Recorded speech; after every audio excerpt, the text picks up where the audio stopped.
Hello, Veda Warrior community. My name is Smrita Chaube. I'm the founder of Veda Warrior. We are a mental health company focused on using the personalized, holistic, and time-tested practices of Ayurvedic medicine in order to help Americans navigate this challenging time that we're currently living in. Although Ayurveda, which is a sister science of yoga, has been successfully used for over 5,000 years, there's still a lot of confusion in our community about what exactly it is, how it's different from what we've been taught in mainstream medicine, and why it's so important now in a time where we all need to invest in long-term mental health solutions that actually work. So to help us demystify this ancient science, joining us today is Jaya Daptardar, one of Veda Warrior's in-house Ayurvedic doctors. So Jaya is a board-certified alternative medicine provider and Ayurvedic doctor with over 22 years of experience teaching patients about personalized holistic health. She's a published author. She's written over 3 different books on Ayurveda, and she's also an expert in mental health, stress management, nutrition, and beauty. Dr. Jaya has recently joined the Veda Warrior team, and if you'd like to talk to her in more detail about your own personal mental health journey, after watching this video, you can book a consultation with her on our website. So just before we get into this discussion, a gentle reminder to all of you that this discussion is only for educational purposes and is not intended to treat or diagnose. If you have any problems or issues in particular today, please consult your primary healthcare provider. So with that, we'll get right into it. Dr. Jaya, welcome to our first masterclass series, and thanks so much for being here. Thank you. Thank you so much, Smrita, for inviting me, and thank you, Veda Warriors. All right, so let's just jump right into our masterclass questions here. And we are really looking to leverage your knowledge so that we can learn a different approach to mental health that might be different from what we've already heard about. So for those of us who are still new to Ayurveda, can you help us understand what exactly Ayurveda is and why it's so important to know about at a time like this? Yes, sure, Smrita. So Ayurveda is a science of life. It's also called a science of self-healing. Ayur, the word Ayur means life and Veda means science. So that is why it is Ayurveda. This is totally different than the mainstream medicine because it is based upon the balances and imbalances. So Ayurveda's theory is based upon the 3 constitutions or pillars. Those constitutions are called doshas. And those 3 pillars or biological forces are representations of the 5 elements in the nature. So what are those 5 elements in the nature? Space, air, fire, water, and earth. Everything in the nature, including the human body, is made up of these 5 elements, according to Ayurvedic theory. And then these 5 elements pair up to become 3 pillars in our body in the form of Vata, which is air and space, Pitta, which is fire, and then Kapha, which is air and space. Pitta is fire and water. So these 3 energies, these 3 systems are in our body, in everybody's body. So it is not just what the type of body you have, that means the other 2 you don't have. No, you have all 3.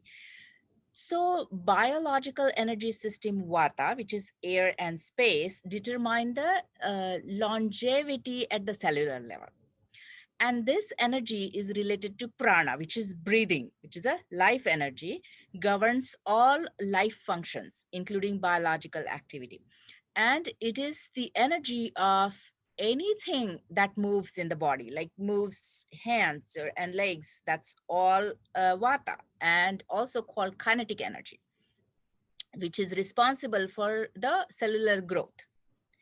Then Pitta, which is fire and water, is a thermal energy, which is like a temperature in our body is Pitta, which governs the digestion, which breaks down the food and then converts into nutritional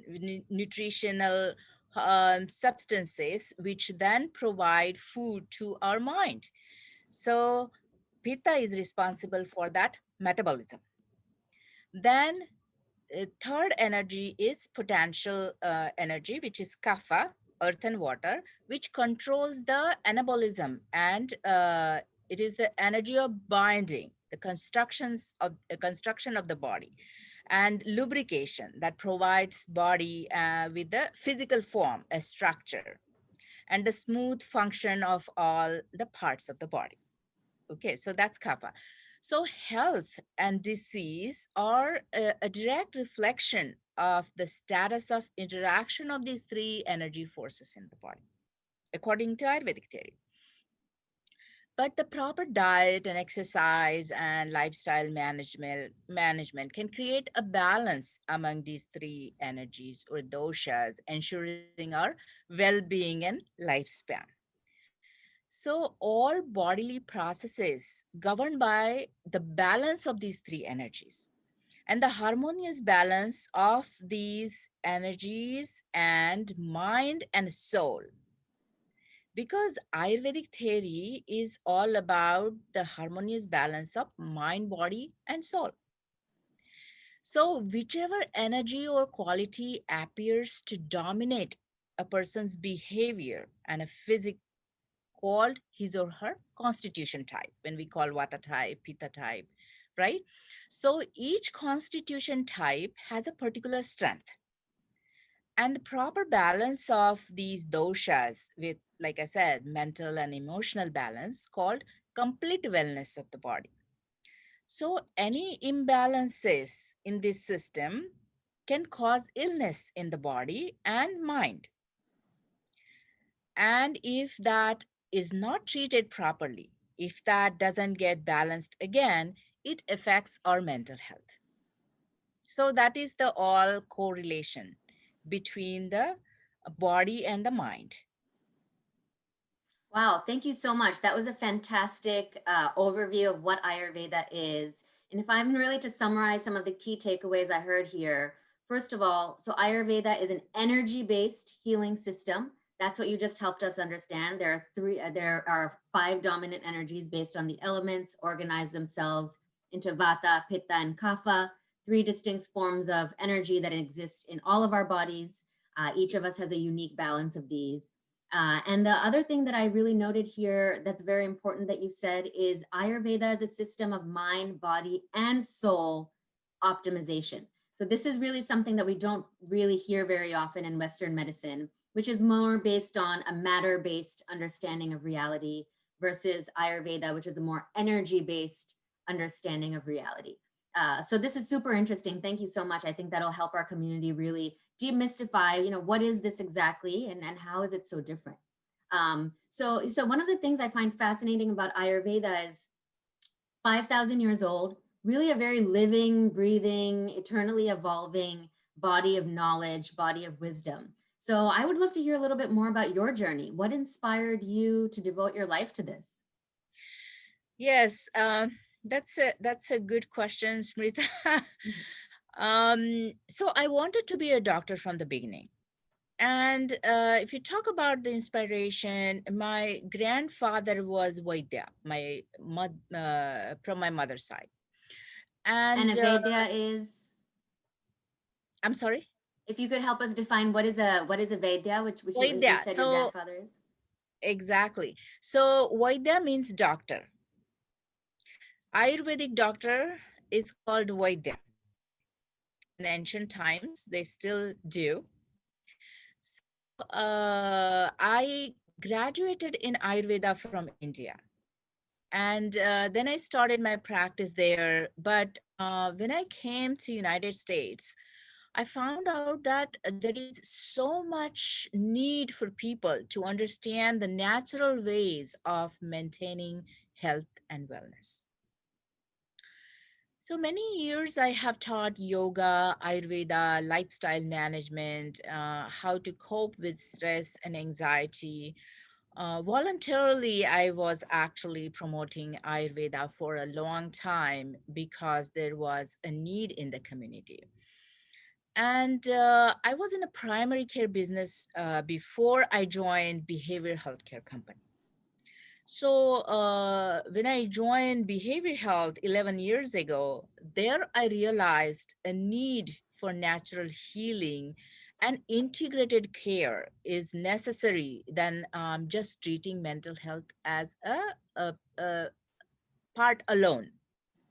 So I used to teach yoga, meditation, or the breathing practices for mentally ill clients when they were in residential programs.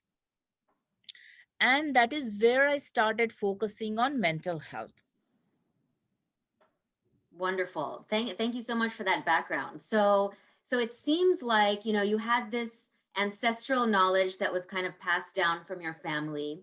And over time, once you immigrated to the United States, you really came here and saw a need for this type of wisdom. Because, the way we deal with mental health in Western medicine, based on the knowledge that you already had about Ayurveda, it seemed like it wasn't totally hitting the nail on the head. And so, for our viewers out there, whether you're someone who has already experimented with prescription drugs for mental health, or you no longer want to, or you're kind of on the holistic path, I think this discussion is very important in just helping people understand what are all the different options out there. We are not here to Exactly. judge anyone for any of the tools they're using, but we just want to just round out everybody's knowledge of what are all the different approaches one could take potentially to manage mental health. So that really brings us to our next question, where I would love your thought leadership here to teach us what is truly the difference between the Ayurvedic approach to mental health versus the more the pharmaceutical Western approach to mental health. Yes. So, according to Ayurveda, like you said, Ayurveda is 5,000 years old science. And this is practiced in India for even before 5,000 years. And that was the only system they had. And they did not have any issues treating any type of illnesses, whether bodily related or mental health related. Because according to Ayurveda, stress and anxiety can be related to your lifestyle management and digestion. Mhm. Digestion is the big uh, thing that Ayurveda focuses on. With the current situation of COVID, it is actually correlated. So, how it is correlated? When you have stress, let's say, okay, and you don't feel like eating when you're stressed, so your appetite goes down as well, right? When you don't eat and stress and anxiety, so poor appetite creates digestive issues. So they're correlated, and it increases the stress and creates anxiety. So it's vice versa. When you have anxiety, you won't eat, your appetite goes down. Or if your appetite or digestion is not well, you have anxiety and stress. So, good digestion transforms the healthy food in the good nutrients that required for our perfect health and wellness. And perfect health and wellness not only for the body, but also for the mind, because those nutrients are then transformed into mind. So, Ayurveda is a holistic healthcare system of India, which is based upon the three biological forces that we talked about. And complete digestion of the food is an intelligent process to provide the required ingredients or required nutrients for our body and brain to function. Due to poor digestion, brain doesn't receive proper nutrients, so you don't get that happy signal, you know. So Ayurveda has a very natural approach. Digestion and absorption are very important in Ayurveda. So if Agni, that is fire, is weak, you will have stomach problems, right? And the long term digestive problems and undigested food that remains in our body, it becomes toxic to our body. So it becomes toxins, which is called ama. in Ayurveda. And these toxins then create problems for the body and mind and all the channels, because these toxic substances start blocking channels. That includes mind. And Ayurveda suggests, we always hear that drink warm water with honey and lemon in the morning.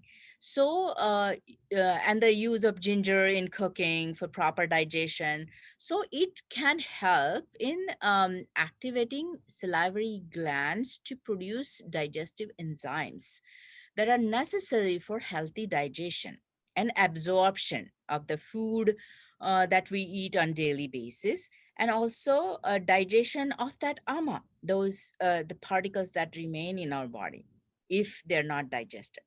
Okay. In Ayurveda, digestion is important, but also elimination is equally important. To extract that from the body is also important.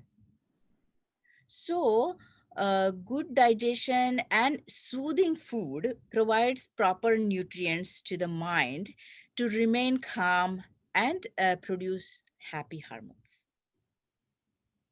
I love that. Thank you so much. And this is it's such an old concept, but it's also very groundbreaking to many of us in modern society. We're not really taught to think of our digestion as something that has anything to do with mental health.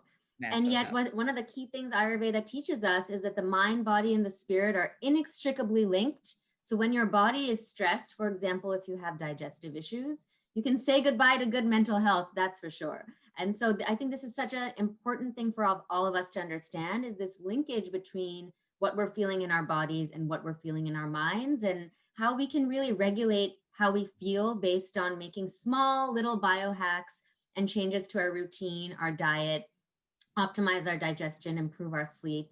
And it really helps us understand all the different inputs that go into mental health, right? It's not really just about taking a pill. It's not really just about changing the biochemistry of your brain. It's really about looking at it from all different angles of your being, which is what holistic medicine really is, taking those different approaches. Yes, Um, yes. so one of the things that we love talking about at Veda Warrior is the personalization aspect of mental health. No two people experience stress in the same way. Some people get very fiery and angry. Some people want to stay under the bed. 2020 has been an incredible year of stress for everyone, regardless of who you are, what walk of life you are. Pretty much the one common human feature of 2020 was that we all felt stressed out. And one of the things that I absolutely love about Ayurveda is it is not one size fits all. Like by nature, it just acknowledges that each of us is unique. And then it wants to understand each of us at an energetic level to figure out, what are all the personalized way that we can meet you, not the masses, right? Like we don't believe in the masses in Ayurveda. We believe in personalized medicine. So I would love your help to help us really understand what are the three major types of stress. And of course, all of us are cycling through different types of stress at different times. But if you could help us just give us some structure onto what that really looks like, the three types of stress. Yes. So, when you said Ayurvedic approach is not a common approach to all, there is no such kind of treatment plan goes along with the symptoms. It is unique system which is personalized according to a person and their issues and their balances and imbalances. So, and also, no one is perfect.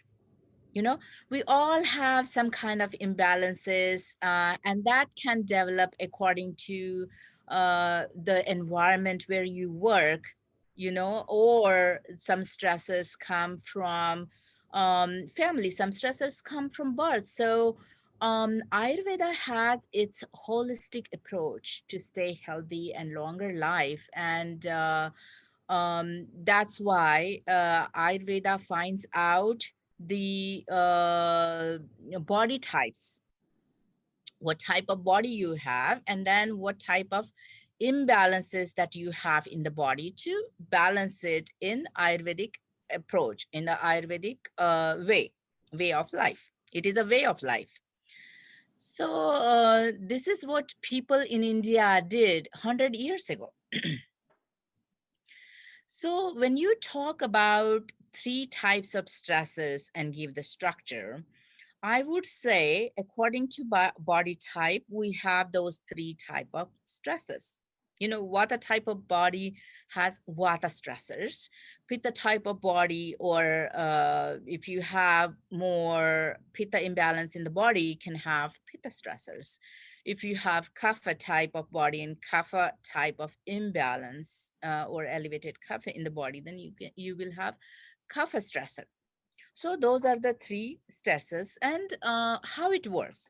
So if you have Vata type of personality, let's say Vata dosha elevated in your body, and when you're stressed, so you tend to become more anxious. Since they have a lot of air energy because of Vata, you have or the people with Vata type, they have more energy and their thoughts are constantly moving because it is energy of like moving fast. So they tend to focus on the future always, which causes them to worry about outcomes that they may not even occur.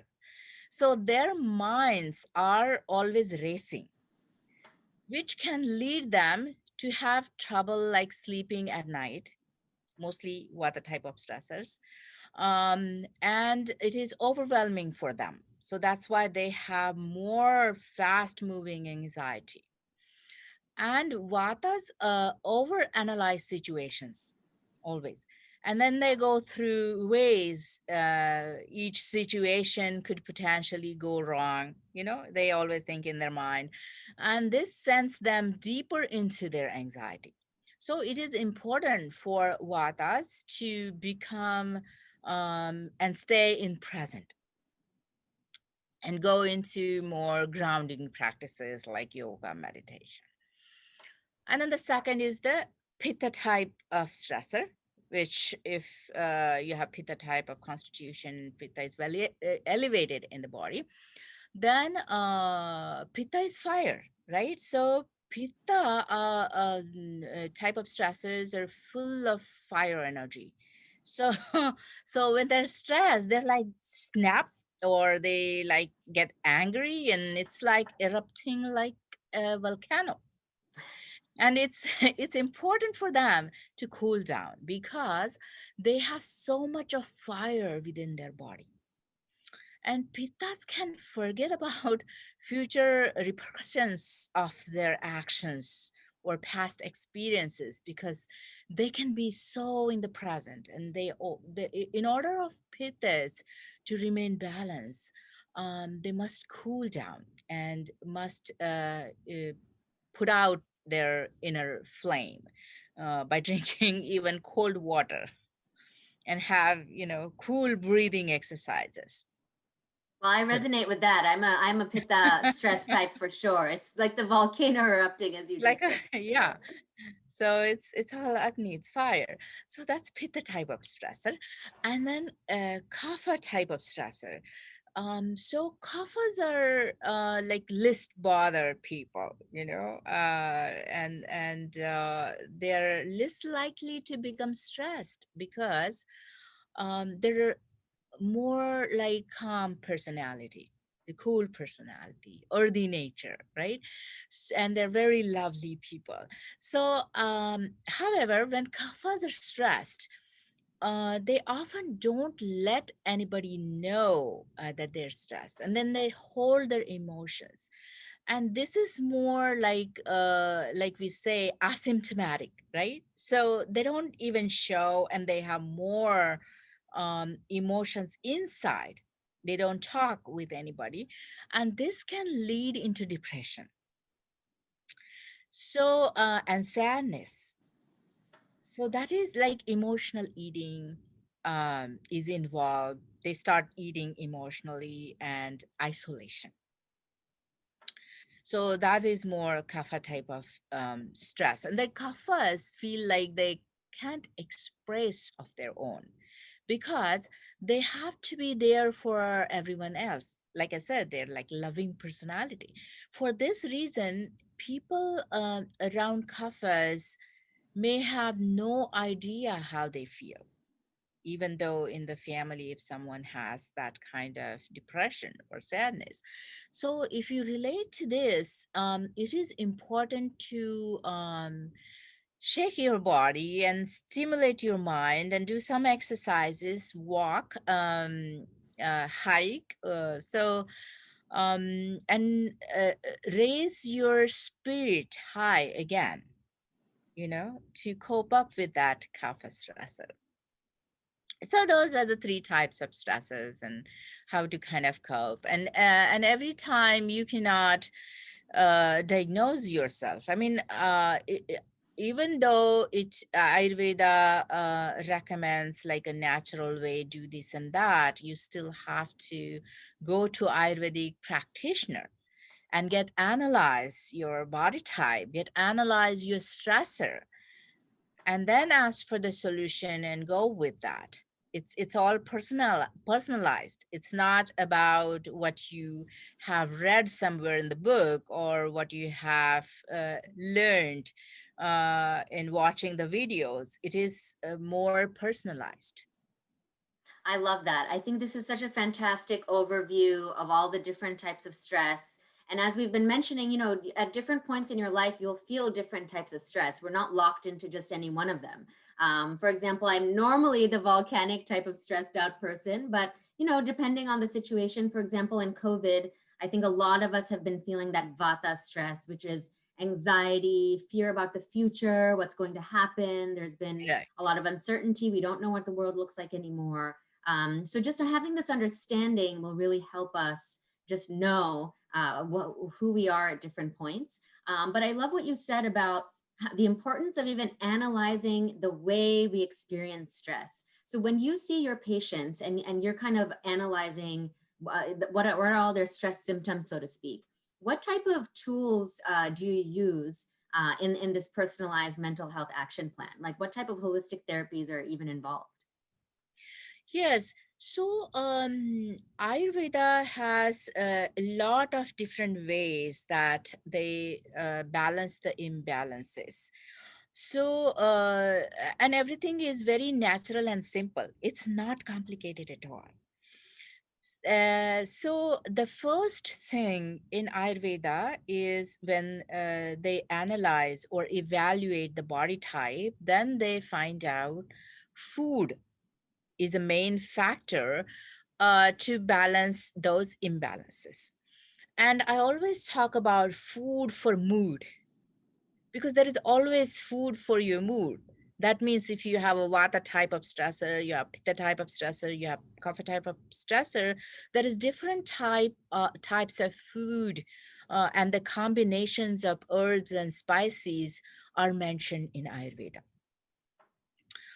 So that is kind of the medicine in Ayurveda. It is not a chemical. It is just your food and ingredients that you eat on daily basis, but you need to know what is good for your mood, what is good for your body. And that's where the Ayurvedic sort of treatment starts. So those are the tools. Then the second thing, like I said, food with the herbs and the spices. So there are herbal combinations for that, for each type of stressor or each type of imbalances you have for your issues of behavior health or any type. So those herbal combinations, Veda Warrior also have those combinations for vata stressors, for pitta stressors, for kapha stressors, and they're good plant based, and that's what Ayurveda recommends as a tool. You know, and those are good analyzed. I noticed, and they're based on doshas to balance a particular dosha, right? Mhm. I love the packings and the colors. They're perfect for each dosha. And then Ayurveda also, and we're going to talk about lifestyle management later, but also talks about yoga exercises according to those stressors. So there is no like a common yoga that you go to, yoga school, or you go to yoga studio and do those yoga exercises. There are particular exercises for particular stressors. There are particular exercises for particular imbalances in the body. So Ayurveda recommends those yoga practices with the breathing exercises as well. There are certain types of breathing exercises uh, for the stressors and for the balances and imbalances. Balances to imbalance whatever the imbalance you have. Then there is a meditation. It's a different tool than any other sciences, because it is not a common meditation. Ayurveda recommends a different type of meditation for different stressors, so it is all personalized. Then Ayurveda also have Shirodhara. It's a part of Panchakarma. So it is a therapy which is pouring off different type of oils on your forehead, which calms down the stress, the anxiety, which is a part of Panchakarma therapy. There are 5 other therapies in Ayurveda. Um, and then there is a marma therapy, which is a energy therapy, which is a pressure point therapy, which Ayurveda recommends. Then there are different types of massages and pressure point massages that Ayurveda recommends, and that is also according to your body type, the oils that we use. Some oils are used with the herbal combinations for that particular issue that people have. So, and again, these therapies are all not only for the mental health, but the body, mind, and soul. So it is all combination therapies. So these are the non-toxic therapies because there is no chemical used. They're more natural and very easy. You just have to know what is your personalized um, line of therapies in Ayurveda. Which is so empowering, right? So our company is called Veda Warrior. Veda means knowledge. We view ourselves to be warriors of knowledge, and this is really what it's all about.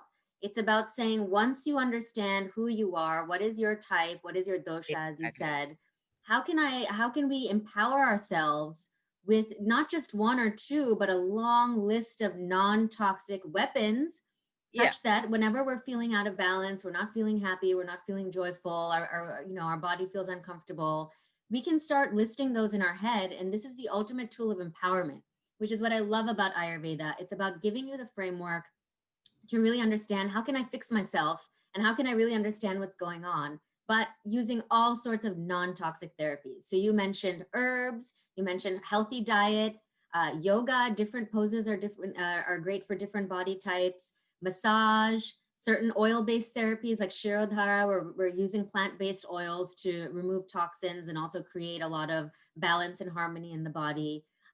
So this is all just tools in your toolkit, so to speak, on how to approach your mental health in a personalized way. And really, it's not just mental health, as you mentioned, because everything is connected. So once you take some efforts towards your mental health, you will also feel more joy. Your spirit and your body will closely follow. So if anybody out there is confused about what their type is, go to vedawarrior.com. We have our stress quiz there, and that'll really help you sort through what exact type you are.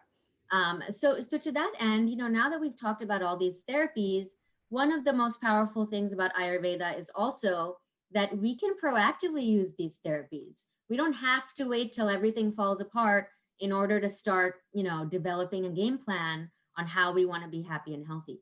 So can you help us understand the importance of the routine? Like, how can we be proactive and add little teeny tiny things to our daily lives and really change the way we live. As you mentioned earlier, Ayurveda is a lifestyle. It's not something you just do once upon a time. It's really a Right. way of living that engenders health, happiness, strength, empowerment, confidence, all those beautiful things. So if you could help us understand the power of the routine. Yes, and we always think about, and this example I always give, we think about a routine checkup of our car, of our machines. You know, we have those dates on our refrigerator. When is the oil changed due, right? Um, but we don't think about our routine, our own routine. And this is very important in Ayurvedic lifestyle management. So when we have a pet, right, we make the routine. They go out in a certain time of the day, they eat certain time of the day, and we're very particular about following their routine. But we're not particular in following our routine. So we have to concentrate. We all have to concentrate on our daily routine too. Because when that gets disturbed, you know, whether it's the routine of our pet, whether it's the routine of the nature, then what happens? They get disturbed. Our pets gets disturbed, nature gets disturbed. Just a simple little example: when air is blowing so calmly in the nature, everything is happy, nice, nice little breeze, we feel happy. But when it becomes windy, when it becomes tornado, wind becomes tornado, then what happens? Everything gets disturbed and imbalanced, right? Same thing happens in our life, same thing happens in our body. That is why lifestyle management and the routine, daily routine to maintain is important. Then to maintain that daily routine according to season is also important. What season it is? So Ayurveda talks about uh, what time you have to wake up in the morning, what time you have to eat your food, your lunch, what time you should eat your dinner, what time you go to sleep, and how much you sleep, because sleep is very important as well. So that is all called lifestyle management, okay, in Ayurveda. So our daily routine, I mean, we're very busy. You know, everybody is so busy, but we have to make sure that we wake up before sun rises. It doesn't always happen, but in that particular time frame at least. Then when you wake up, it is important to clean yourself, clean your teeth, go eliminate, do some breathing exercises, yoga, take shower with warm water, drink warm water, that is good cleanser in the morning. So that is kind of a morning routine. It depends upon how much time you have. But then after that, you have to understand that there is a certain time frame for your lunch. You cannot eat your lunch after sun goes down. So between 10 a.m. to 2 a.m. is the time when sun is up, and we can get all this energy fire to digest our food well. And that is the time where we can have our lunch. And again, that is according to your body type. And then in the evening, you should have your dinner when sun goes down or before sun goes down in that particular time frame. But you should give time between the dinner and you go to sleep. There should be a 2-3 hours time in between to give time for your food to digest. and then you go to sleep. So you should have a nice 8 to 9 hours sleep according to your dosha, your body type too, uh, to give rest to your brain, which is very important. So that is kind of a normal routine. It's not much complicated. But when you find out your dosha, your body type, your imbalances and the balances, then Ayurvedic practitioner can give you a unique lifestyle management to follow. Then the food to follow, what type of food you should eat and what you should not eat. So your body type is important, but your environmental factors are also important. Where you work, that affects your body. If you're working in a chemical factory, those chemicals affect your body. If you are working long hours, that affects your body, and that becomes more stressful. If you work, let's say, in the mental health area, if you work in financial district, so those stresses can affect your body. So I always say that your mental health affects by the off routine. If you are not following the routine or lifestyle, that can affect by trauma, that can affect by environmental factors, that can affect by economical factors, that can affect by relationship factors. So those are the factors that can affect your body and your mental health. Amazing. I think this was such a great way for it to help us understand that, Ayurveda is really the ultimate biohacking tool by keeping in mind this knowledge that we're part of the earth. So when we're managing our routines in accordance with the cycles of the earth, as you were saying, eating when the sun is up, not eating when the sun is down, just the simple things like that, right? It's actually quite simple, as you were saying. And if we take a step back and really think about it, it makes a lot of sense. So I think it's very important for us to start understanding that these little tiny little changes that we can make really have a huge impact on our entire mind, body, spirit complex. And that's why, working with someone like you is so important. You and I just sat down last week to biohack my routine, and I've already been putting some of those practices in place, and specifically waking up a lot earlier and being mindful of waking up at a similar time every day, trying to go to bed at a similar time every day. Sleep is always my issue. I don't sleep that much normally. But I'm finally starting to actually make that a priority. And I've already been noticing that my mental health has been feeling much, much better. So, the last question I want to ask you is, mental health still has a lot of stigma around it. But now we know, after the year that we've all collectively had, that it's kind of an issue for all of us as a humanity, as a human species.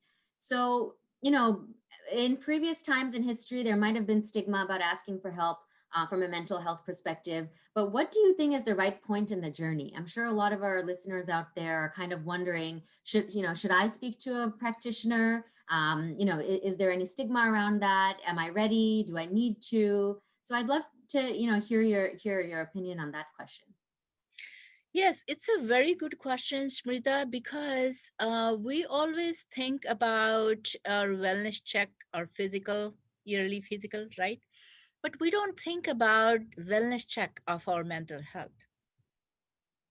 We don't go there until someone says something is happening, or someone feels like they're stressed, right? But according to Ayurveda, you should always do that wellness check. You should go to Ayurvedic practitioner, analyze your body type, and have your lifestyle management routine according to your body type and the season, so you don't feel sick or you don't go there. I mean, when your body is doing well and very balanced, then your mental health is well balanced too. So there is one way to do the wellness check. Go to the practitioner and have your stressors analyzed, vata type or pitta type or kapha type. And another way is, when you are working in a stressful environment, Then do these routine checks. Don't wait until a year to do the wellness check, or don't wait until something happens. Just go and check on time to time basis, because some stresses, like I said, kapha type of stresses, you will even not know, you know, and your friends will not know, or your family will not know, but they're inside, and then they grow inside unknowingly, so they're asymptomatic. That is why doing this wellness check on time to time basis is important. Then when you are stressed and you are seeing those kind of symptoms, like you are very anxious, you cannot function the way you were doing before, or you feel the difference between what you were experienced in the last year or so, and then you're experiencing different now, just go and check. Then if you are getting angry, you're getting jealous, or you're getting more emotional, just go and check, because that is very important. These things, if you are late to determine, or you're late to start your balances of those imbalances, then it gets accumulated, and then it becomes big monster. So it is always better to go and check. There are two types of checking when they make an appointment with me. One is like quick check. You can call and find out, okay, I'm doing well or not, so make a quick appointment. And then another thing is, if it is chronic and going for a long time, then make an appointment for detailed evaluation and go from there. And then if needed to check for time to time basis, make multiple appointments, follow-up appointments until you get better. And Ayurvedic practitioner, or the practice of Ayurveda, is very traditional. It is not just like you go to doctor and that's it. It is a connection between the Ayurvedic practitioner and the client.